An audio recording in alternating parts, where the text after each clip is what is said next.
This week should be one of the more amazing weeks of my veterinary career. I can't believe my luck, but I've been invited out to be one of the medical team that's come to Agra Bear Sanctuary with the International Animal Rescue Organization, the charity. And I'm here to see to the dental needs of rescue sloth bears. Bears which were once on the streets performing for tourists. They'd had a rope shoved through their nasal bones. They were pulled around on it. There'd be an excruciating pain. They'd have had their teeth smashed out with iron bars so they didn't look vicious. They didn't look vicious for paying tourists.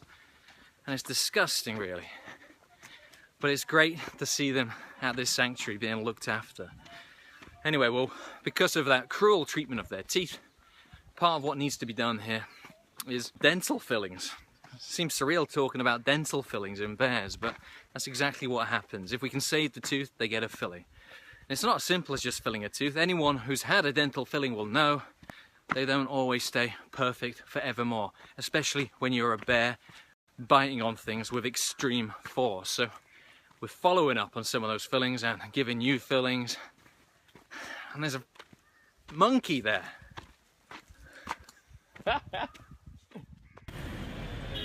Each morning we would commute through Agra to get to the bear sanctuary. Agra was a city that I instantly fell in love with. It's a city that feels like it kisses you on the cheek at the same time as slapping you around the face. There is just so much chaos going on. And just when you think it can't get any worse, it melts away and true beauty just appears as if from nowhere.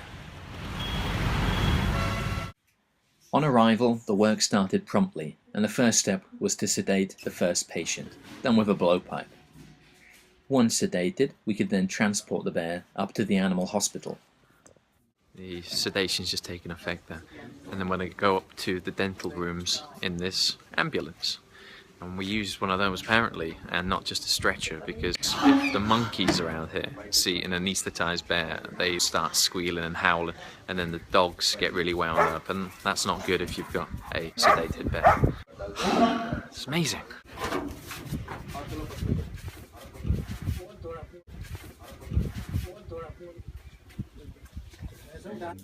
So we've currently got a bear on the table, and what we're doing today is re-evaluating a lot of bears because they've had fillings up to sort of 10, 11 years ago, and if the fillings have held in that time, it's really good news because it shows the technique is working very well, and everyone is very happy in here because the x-rays are superb.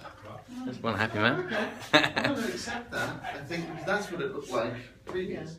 And just like any UK-based vet, you can't move from one operation to another without a cup of tea. Tea has been served, which means we are almost certainly going to be attacked by monkeys any second. You wait. You wait.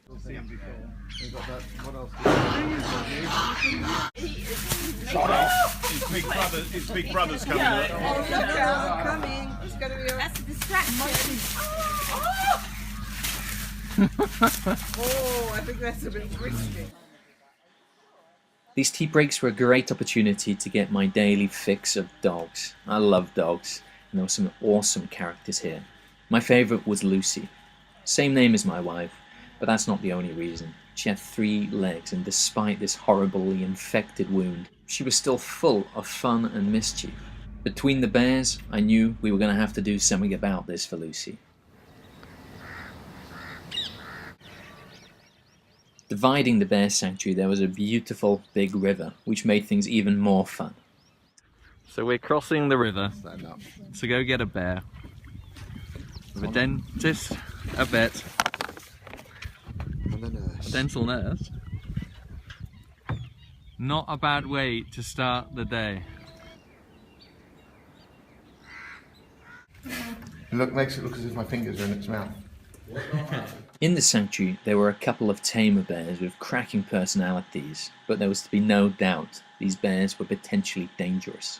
If they stand, they'll be up straight of 6.5 feet. So one slap with that 3 to 3.5 inch claws will take away your skull. Take away your scalp? Yeah, yeah. And they're really hefty, and they have a very good forearm. So if they hug in a little aggressive way, then you are crushed.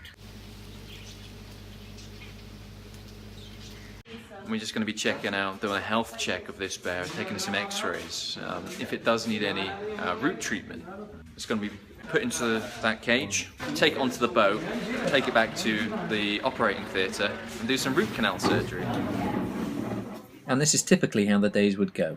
Sedate the bear, bring them to the hospital, complete the dental work, have a cup of tea. Sedate the bear, bring them in, do the dental work, have a cup of tea. We were able to complete the work on 3 to 5 bears every day, and we would always know when it was time to wrap things up because of this sound. And then it was back to the chaos. One thing you notice about Indian drivers is they don't use their horn enough.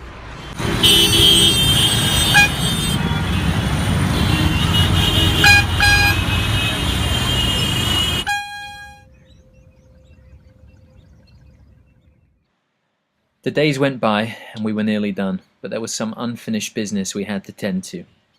I spoke with the Indian vets at the centre and they were happy for me to demonstrate how to completely remove an animal's forequarter. She looks unhappy. Much better, so much. Although it always looks unpleasant to see an animal like this immediately after surgery, she was free from her infected stump. She probably likes this better. She doesn't want a sausage. You're the fussiest dog imaginable, Lucy. She's doing really well. She looks a little bit miserable because she's got this silly thing on and she can't go out playing with her friends. But this is, I know it looks a little bit unpleasant, but it's doing really well. Doing really well. These stitches will come out in another week and then you're free, my love. And she'll be a lot more comfy.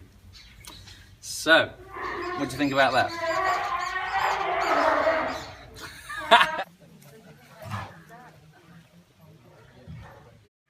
Well, it really has been the most incredible week. It's far exceeded my expectations. I've fallen in love with India and sloth bears, and all the characters actually which are helping the sloth bears, all the team of vets here and the people which run this place. I mean, it's been fantastic, and it really actually is a little bit emotional for me to actually see how happy these bears are. Now, you know, they're living in the lap of luxury. And they were so cruelly treated. I mean, unbelievably cruelly treated. To keep these bears happy and healthy, you know, there's still a lot that needs to be done for them. I mean, they need their root treatments, their root canal fillings monitored for one, but they need to be fed and watered, and there's other veterinary care that they need. So I'm going to put a little link to these guys under the video. International Animal Rescue. They're doing a fantastic job looking after these guys, and they could always do with some help, with some funds. Alright, so if you've enjoyed this video and you think you might want to help the sloth bears of India rescued from the streets, you know, follow the link and make a donation. I hope you've enjoyed this video. Thank you.